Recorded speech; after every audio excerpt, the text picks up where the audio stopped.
आप हमारे मुआशरे के नार्सिसिस्टिक बिहेवियर का अंदाजा लगाएं कि मैं मानता हूं कि मैं जाहिल हूं, मैं मानता हूं कि मैं पढ़ा लिखा नहीं हूं, मैं मानता हूं मुझे चीजों का नहीं पता, मैं मानता हूं कि तुमसे कोई गलती नहीं हुई, लेकिन फिर भी तुम माफी मांगो क्योंकि मुझे लगता है कि तुमने गलती की है। लेकिन ज्यादा जैसा इंसान भी इस मुल्क में इस्लाम नहीं नाफिज कर सका। अल्लामा खादम हुसैन रिजवी, उनका नैरेटिव भी यही है कि इस्लाम फैला है तो तलवार से फैला है। तो क्या ऐसा होना था कि ये लोग उस औरत से माफी मंगवा रहे होते?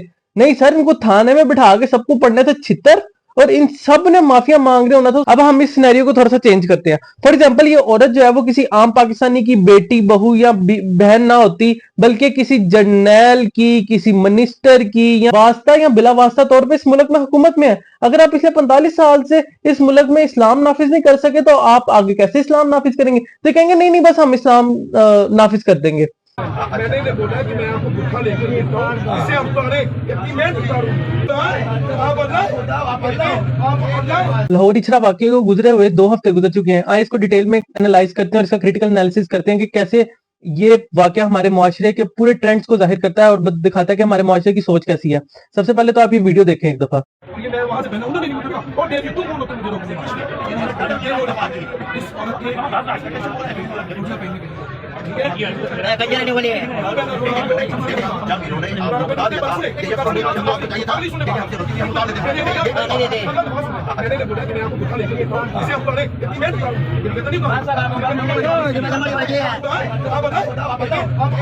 मैंने इसे गोली मारी, मैंने इसे गोली मारी। ये इस औरत ने कुरान को जान बुझ के झूठ बोल रहा है। मानती है को मारती है ना, ये आदमी क्यों होती बना के यार।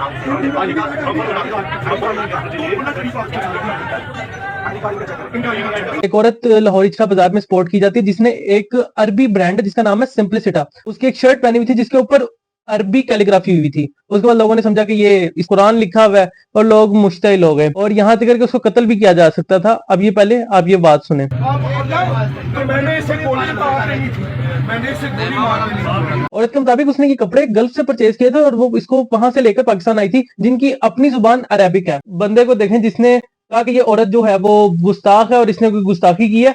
अब आप इसके बात सुने जरा। बासित ने इस बंदे से पूछा कि आप पढ़े लिखे हैं? तो इसने कहा नहीं जी नहीं, मैं पढ़ा लिखा नहीं हूँ। ये कुरान की आयतान लगी, आप कैसे कहते हैं पढ़े? मैं कहा जी मैं पढ़ा नहीं हूँ, लेकिन ये मुझसे मिल रहा है, ये खराबी है, इसे खत्म कर दिया। ना मुझे पढ़ना आता है, लेकिन क्योंकि मुझे लग रहा है इसने कोई गुस्ताखी की है और मैं दीन की खिदमत करने निकला हूं। आप हमारे मुआशरे के नार्सिसिस्टिक बिहेवियर का अंदाजा लगाएं कि मैं मानता हूं कि मैं जाहिल हूं, मैं मानता हूं कि मैं पढ़ा लिखा नहीं हूं, मैं मानता हूं मुझे चीजों का नहीं पता, मैं मानता हूं कि तुमसे कोई गलती नहीं हुई, लेकिन फिर भी तुम माफी मांगो क्योंकि मुझे लगता है कि तुमने गलती की है। और इन सब पूरी चीजों के बाद जब पता लग गया कि ये औरत की कोई गलती नहीं है, अब आप इस इंसान का एटीट्यूड देखें और देखें कि इस बंदे का नार्सिसिस्टिक बिहेवियर देखें कि मैंने इस लड़की को माफ किया जबकि उसकी कोई गलती नहीं। तो जी ये बेटी से बात हुई थी मेरी और इससे वो गलती हुई है, लेकिन वो लफाज ठीक थे, वैसे डिजाइनिंग उसकी बनी हुई थी, लेकिन लोगों ने देखा कि ये खराबी का बाइस बन रहा है, तो ये बहन आई, उन्होंने कहा तक पाकिस्तान बास नहीं बनेंगे, तो ये माफ कर दिया गया। दाओ कि तुम उसके बिहाफ पे डिसाइड कर लो। मैडम वो छोड़िए, मुझसे बहस अंग्रेजी में कर रही थी। दीन के ऊपर सभी है, जो दीन के ऊपर को बात करता है ना, वो दीन के ऊपर। तो फिर आप मुझे एक बात बताएं, जो इसराइली प्रोडक्ट्स हैं यहाँ लाहौर में, आप इधर ही होटल में चले जाएं, 7 ही होटल है, कोक बैन नहीं हुई या पेप्सी बैन नहीं हुई। मेरी बात सुन, मेरी कोक बैन नहीं हुई, तरले डाले नहीं कर रहे, मिन्नतें की हैं। अब हम इस सिनेरियो को थोड़ा सा चेंज करते हैं। फॉर एग्जांपल, ये औरत जो है वो किसी आम पाकिस्तानी की बेटी, बहू या बहन ना होती, बल्कि किसी जर्नैल की, किसी मिनिस्टर की या किसी अफसर की बेटी होती। तो क्या ऐसा होना था कि ये लोग उस औरत से माफी मंगवा रहे होते? नहीं सर, इनको थाने में बिठा के सबको पढ़ने थे छितर, और इन सब ने माफिया मांग रहे होना था उस लड़की के पांव में बैठ के कि भैने साढ़े को गलती हो गई है। ये हमारे मुआशरे का नार्सिसिस्टिक बिहेवियर देखे कि जब मुझे पता है कि सामने वाला इंसान अगर उसके पास पावर नहीं है तो उसको जितना दबा सकूं दबा लूं।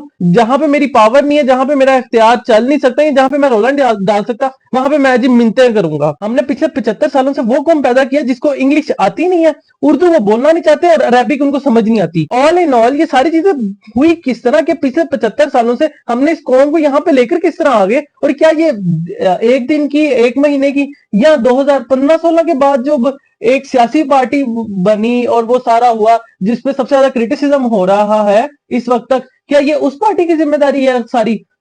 मेरे ख्याल में नहीं है, जिसमें टीएलपी का नाम आ रहा है। ऑब्वियसली एक गोरा है जिसका नाम है रॉबर्ट ग्रीन, उसकी मशहूर ज़माना किताब है 48 लॉज ऑफ पावर। उसका लॉ नंबर 27 कहता है कि play on people needs to believe to create a cult like following. Robert Greene इसमें कहता है कि अगर आपने लोगों को अपना अंधा फॉलोअर बनाना तो उसका सबसे आसान तरीका है उनको रैशनैलिटी, लॉजिक, मंतक, इन सारी चीजों से साइड पे निकाले और उनको किसी ऐसी चीज के पीछे लगा दे जहां पे इमोशंस अटैच हो। जैसे अगर आप जिया की बात करें, जिया ने 11 साल इस मुल्क के ऊपर हुकूमत की और जिया किस शर्त पे पाकिस्तान के ऊपर काबिज हुआ था कि मैं इस्लाम नाफिज करूंगा। अब आप देखें कि जिया के पास क्या था, जिया के पास कुछ नहीं था, खोखले नारे कि मैं निजाम मुसा तहरीक और उसके नतीजे में पाकिस्तान को जो है वो एक इस्लामी मुल्क बना दूंगा, और उस 11 साल का एक अरसा लगा दिया। लेकिन पाकिस्तान में कौन सा इस्लामी निजाम आया आपके सामने है? जिया एक डिक्टेटर था, तो हर चीज जिया के पास थी, कोई पार्लियामेंट नहीं, कुछ नहीं, ठीक है, हर चीज जिया के पास थी।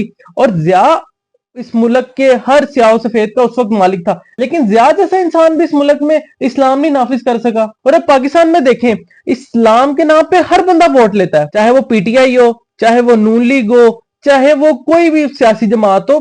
ये जो सो कॉल्ड मजहबी सियासी जमातें, सियासी जमातें मजहबी जमातें तो है ही नहीं ना। नून लीग ने बकायदा जन्नत के टिकट बांट दिए, वास्ता या बिला वास्ता तौर पे इस मुल्क में हुकूमत में है। अगर आप पिछले 45 साल से इस मुल्क में इस्लाम नाफिज नहीं कर सके तो आप आगे कैसे इस्लाम नाफिज करेंगे? तो कहेंगे नहीं नहीं बस हम इस्लाम नाफिज कर देंगे। अब ये जितने भी सारा लोग इकट्ठे हुए थे जो इस्लाम के नाम पे मरने मारने के लिए तैयार थे, ये सारे शॉर्टकट वाले लोग हैं। ये सारे लोग अगर आप इन सबको इकट्ठा करें और इनसे पूछे कि यार आपने सुबह फजर की नमाज पढ़ी, तो 90% लोग जो है उन्होंने फजर की नमाज तक भी नहीं पढ़ी होगी, लेकिन दीन के नाम पे मरने मारने के लिए सारे तैयार बैठे हुए हैं। अब क्रिटिक ये कहते हैं कि ये वो लोग हैं जिनको बस शॉर्टकट चाहिए जन्नत में जाने का, इन्होंने ना कोई नेकी करनी है, कुछ भी नहीं करना, बस हमें जुगाड़ चाहिए कि बस किसी तरह मुफ्त में जन्नत मिल जाए। कह रहा था कि टीएलपी का इसमें कोई स्टेट स्टैंड आए कि किसी भी इंसान को मावरा अदालत कत्ल करना कैसा है, क्या उस पर वो उसके अगेंस्ट बात करेंगे या कुछ, तो टीएलपी ने इस पर कोई प्रॉपर नैरेटिव या कोई proper press conference, press release जारी नहीं की, और वो करेंगे भी नहीं। बताता हूं क्यों। जितने लोगों को अंधा मुकल्लिद बनाया, जी बस आप वोट दे दें, इस्लाम के नाम पे वोट दे दें, ये सारे लोगों की ट्रेनिंग किसने की? टीएलपी ने। अब वो करना क्या चाहते हैं? अब वो इसके खिलाफ बात क्यों नहीं करेंगे? क्योंकि ये वही लोग हैं जिनसे इन्होंने वोट लेना है, और अगर वो इनके खिलाफ ही इनको थोड़ी सी अक्ल की बात बताना चाहेंगे, रैशनैलिटी की बात बताएंगे या लॉजिकल थिंकिंग की बात बताएंगे, तो ये जो लोग हैं जिनको वो ब्लाइंडली ट्रस्ट कर रहे हैं, ब्लाइंडली फॉलो कर रहे हैं, क्या ये उनका वोट बैंक नहीं खराब हो जाएगा? होगा, इस वजह से कि इन्होंने कभी बात नहीं की। इनके एक आलिम है, उन्होंने एक बात जरूर की है, जो कि इनके टिकट होल्डर भी रहे हैं और स्टेक होल्डर है एक्चुअली टीएलपी के।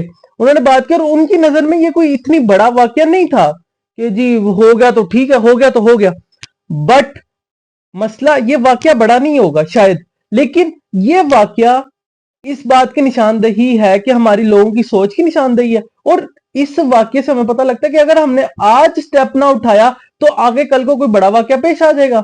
और हमारे माजी तो हमारा पाकिस्तान का बड़ा पड़ा है, वो जरावाला में सो कॉल्ड आशिकान रसूल ने 22 चर्च जला दिए, 100 से ज्यादा घरों को जला दिया गया और टेक्निकली लूटा गया। श्रीलंकन जो वो प्रियंका कुमार का वाक्य हुआ था, उसमें भी आशिकान रसूल ने एक इंसान को उड़ा दिया।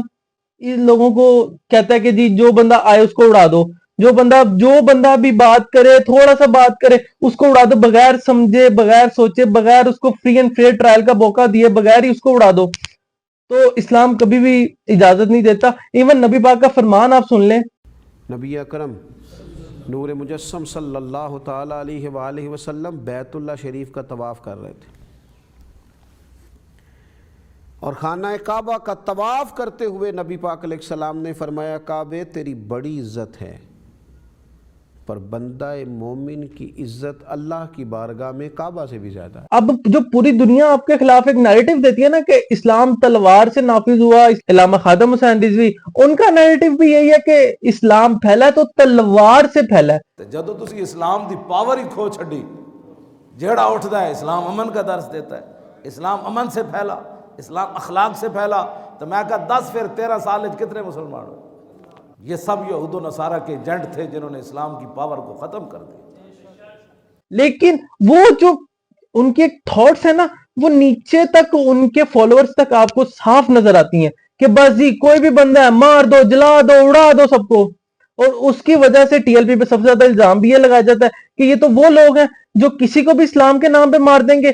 पहले दुनिया कहती थी कि ये लोग किसी को भी इस्लाम के नाम पे मार दे, अब दुनिया आपके बारे में ये कहती है कि ये लोग ऐसे पागल हैं कि जो इस्लाम के नाम पर अपने ही मुसलमानों को मार देंगे इस्लाम का नाम लेकर। और जब इसको बैकएंड पे देखा जाए तो ये जितने वाक्य होते हैं उनमें कोई जाती रंजिश ही हमेशा आती है। आपने इस पूरे वाक्य में एक चीज सोची है कि जो 200-300 लोग खड़े थे, क्या इनमें सारे बेवकूफ थे, सारे जाहिल थे?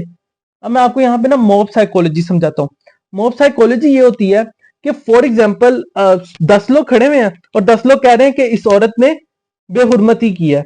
बाहर से 2 लोग आएंगे, सबसे पहले तो वो इन्फ्लुएंस पहले ही हो जाएंगे कि हाँ इस औरत ने, क्योंकि वो उस लोगों को क्राउड को देख के ना, क्राउड को देख के कहेंगे हाँ हाँ इसने औरत ने की होगी गुस्ताखी।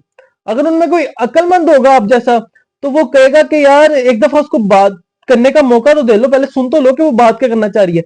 तो वो जो 10 लोग है ना, अगर आप उनको कहोगे ना कि एक दफा इसको सुनने का मौका तो दो कि वो कहना क्या चाह रही है या वो कह क्या रही है, उसकी नीयत क्या है, तो वो जो 10 लोग है ना वो कहेंगे कि उस औरत को छोड़ो, पहले इस बंदे को पकड़ो, क्योंकि इसने हमें गलत क्यों कहा, इसने इसने इसके मुताबिक हम गलत हैं।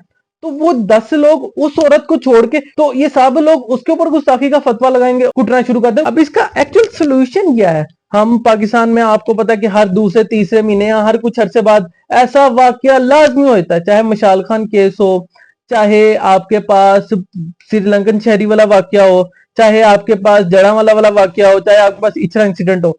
ये सारे वाकये को अगर आप निकालें, और ये हर दूसरे तीसरे महीने ऐसा वाकया होता ही होता है, क्या ऐसे ही लोगों को हमने पूरी दुनिया को बताना है कि हम कितने बड़े बेवकूफ हैं? वो तो हम हैं ना ऑलरेडी। तो उसमें ना उसका सोल्यूशन एक्चुअल क्या है?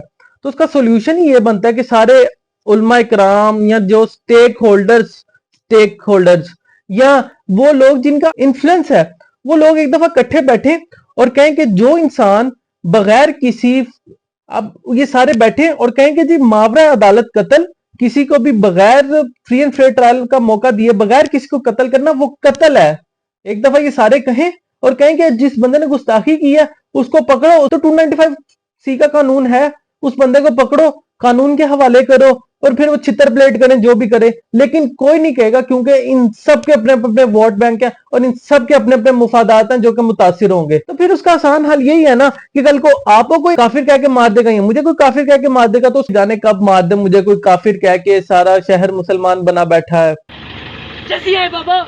अगर आप अपने पापा को बुला नहीं सकते तो फिर एक आसान सा हल ये है कि एक वेपन आप लगा लें, एक वेपन मैं लगा लेता हूँ, और जो बंदा भी ये मजहबी जुनूनी आए और आपको कहे कि जी मैं आपको, आपने गुस्ताखी किया, मैं आपको उड़ा दूंगा इस्लाम के नाम पे, आपको मैं जी आपको उड़ा के रख दूंगा, और जी फिर लब्बाइक लब्बाइक का नारा लगाना शुरू करते हैं। फिर अपने पास एक वेपन आप रख लें, एक वेपन मैं रख लेता हूँ। जो बंदा आपके पास है और आपको ये बात कहे उसको दिखाएं और उसको कहें कि हाँ उनका का बोल, तो वो इंसान फाका होगा उसको भरपूर तरीके से। तो फिर आसान हल यही है, क्योंकि ना तो हमारे सियासतदानों ने कुछ करना है, किसी ने कुछ नहीं, सबको अपनी सियासत है, सबको अपना वोट बैंक चाहिए।